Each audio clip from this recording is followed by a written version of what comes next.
గత కొద్ది కాలంగా టాలీవుడ్ హీరోలు ఒకరి తర్వాత ఒకరు పెళ్లిళ్లు చేసుకుంటూ బ్యాచిలర్ లైఫ్ కి గుడ్ బై చెప్తున్న విషయం తెలిసిందే. డిసెంబర్ మొదటి వారంలో నాగ చైతన్య, శోభిత ప్రేమ పెళ్లి చేసుకున్న సంగతి మనకు తెలిసిందే. ఇక రెండవ వారంలో ప్రముఖ సంగీత దర్శకుడు కీరవాణి తనయుడు హీరో శ్రీసింహ కూడా పెళ్లి చేసుకుని ఒక ఇంటివాడయ్యాడు. అది కూడా నటుడు, రాజకీయ నాయకుడు అయిన మురళీమోహన్ మనవరాల్ని వివాహం చేసుకున్నాడు శ్రీసింహ. మురళీమోహన్ మనవరాలు రాగాని డిసెంబర్ 14న దుబాయ్లో డెస్టినేషన్ వెడ్డింగ్ చేసుకున్నాడు శ్రీసింహ. ఇందుకు సంబంధించిన ఫోటోలు కూడా బయటకు రావడంతో నెటిజన్లంతా ఈ జంటకు విషెస్ తెలియజేశారు. ఈ సందర్భంగా శ్రీసింహ తన లైఫ్ లోని స్పెషల్ పర్సన్ ను పరిచయం చేశాడు.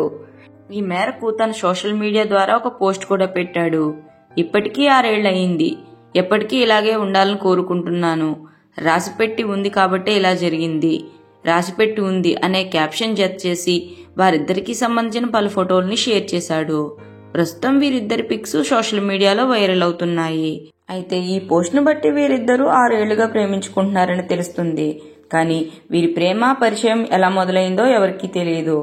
ఇక సినిమాల విషయానికి వస్తే యమదొంగ మూవీలో చైల్డ్ ఆర్టిస్ట్ గా చేసిన శ్రీసింహ మత్తు వదలరా సినిమాతో హీరోగా గుర్తింపు తెచ్చుకున్నాడు. ఈ మధ్య రిలీజ్ అయిన మత్తు వదలరా 2 ఎంత పెద్ద సక్సెస్ అయిందో మనందరికీ తెలిసిందే. కెరియర్ మంచి సక్సెస్ లో ఉండగానే పెళ్లి చేసుకుని ఒక ఇంటివాడయ్యాడు. మరి ఈ జంటకి మీ బ్యూటిఫుల్ విషెస్ కామెంట్స్ రూపంలో తెలియజేయండి. అలాగే ఇలాంటి ఎన్నో సినిమా సంగతుల కోసం మా ఛానల్ సినిమా సంగతుల్ని సబ్స్క్రైబ్ చేసుకోండి. వీడియో నచ్చితే లైక్ చేయండి, షేర్ చేయండి. Thanks for watching.